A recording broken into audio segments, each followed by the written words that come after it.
အားလုံးပဲမင်္ဂလာပါရှင်ခုကတော့ဘောနော်လုံးဝကိုဒီနေ့စားမယ်တူတူဒီကြိုလေးကြိုပြသွားမှာပေါ့နော်ပုံမဆိုတော့တူတူဒီလေးကိုစားရည်စင်နေနေတာရှိရင်တော့တက်ရက်ချက်လိုက်ရုံပဲပေါ့နော်သူကအဖန်လေးရော့သွားပြီဆိုတော့အခုကတော့မရှိတဲ့အတွက်ကြောင့်မလို့ကိုပဲတူကိုအဲ့လိုအစိမ်းလေးဝဲပြီးလို့ရှိရင်အဲ့လိုတစ်ခုချင်းစီကိုစိတ်တွေထုတ်ပြီးတော့ပေါ့နော်စိတ်ရှိလက်ရှိနဲ့အစီစီလောက်လိုက်ရတာပေါ့နော်အဲ့လိုပြီးလို့ရှိရင်တော့သူဒီနှချမ်းစစ်ထုတ်ပြီးတဲ့နှချမ်းစိတ်ကြီးတာဟာလေးတွေကိုသူကိုပြုတ်လိုက်မှာပေါ့နော်ပြုတ်သွားလို့ရှိရင်အဖန်တက်တာသွားပြီးတော့ကြော်စားတဲ့ခါလည်းချိန်အရင်မကုန်တော့ဘူးပေါ့ဝီဆူအောင်ပြုတ်လိုက်ပြီးတော့မှသူနည်းနည်းပြုတ်အရင်ပြုတ်တယ်ပြုတ်စရာမလိုဘူးပေါ့နော်သူနည်းနည်းလေးအဲ့လိုမျိုးထိုးချလို့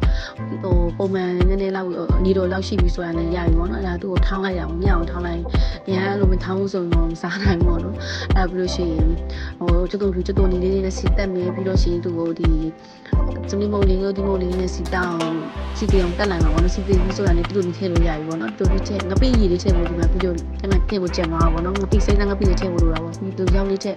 ဒီရောက်မို့လေးကြိုက်လို့ဒီရောက်မို့လေးပဲထည့်ပေါ့နော်ပိုပြီးပဲပန်ရှိပြီးစားကောင်းတာပေါ့နော်အဲ့ဒီစားလေးစားဝင်လေးထည့်မယ်အဲ့သူ့ကိုရေနည်းနည်းလေးထည့်ပြီးတော့ပေါ့နော်အဲ့လိုနည်းနည်းပိုပြီးဘူးဤပါအောင်အဲ့လိုချက်လိုက်မှာပေါ့နော်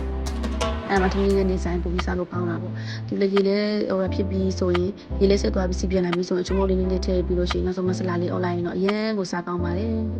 သူ့အငိုးတီတို့တောင်းနေလို့ဆိုရင်လိုက်ဖက်တော့ပါကျေးဇူးတင်ပါတယ်